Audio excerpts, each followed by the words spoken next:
The righteous shall be glad in the Lord, and shall trust in him, and all the upright in heart shall glory. Psalm 64, verse 10. The psalm ends here. One verse with 3 declarations, and every one of them stands in direct contrast to what the conspirators experienced. Look at the structure. The story of the wicked ends in collapse and public shame, but the righteous man's tale ends in gladness, trust, and glory. The contrast is not accidental. David builds the entire psalm toward this last verse, and everything in it answers something the enemies possessed and lost. The conspirators had confidence, but the righteous have gladness. The traitors trusted in their secret plans, but the righteous trust in God. This psalm does not end on the enemy's defeat.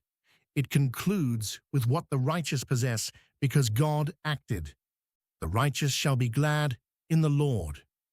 The gladness described here is not the relief a man feels when a threat passes. It runs deeper than that. The word carries the idea of gladness that radiates outward. David is not glad because the enemy fell, nor because his circumstances improved.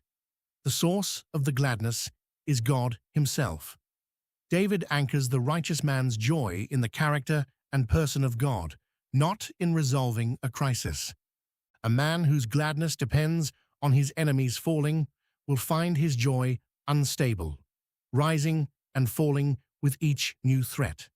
But a man whose gladness is rooted in the Lord carries that joy into every circumstance. The righteous man can be glad because his joy does not wait on events, and shall trust in him. The word trust here means to take refuge, to flee to a place of shelter and hide there. The righteous man does not just acknowledge God, he ran to God.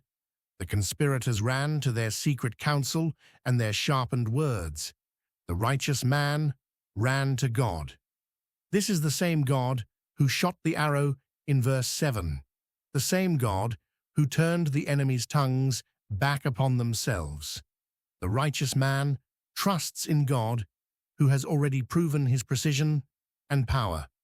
The trust is not a blind leap, but rather a well-informed confidence, built on the Psalm's prior revelations about God's character and actions. Paul reflects this in Romans 8, verse 31, when he asks, "If God be for us, who can be against us?"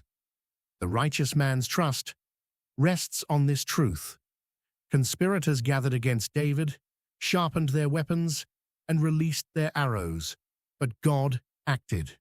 The righteous man sees this and runs to God with greater confidence than before.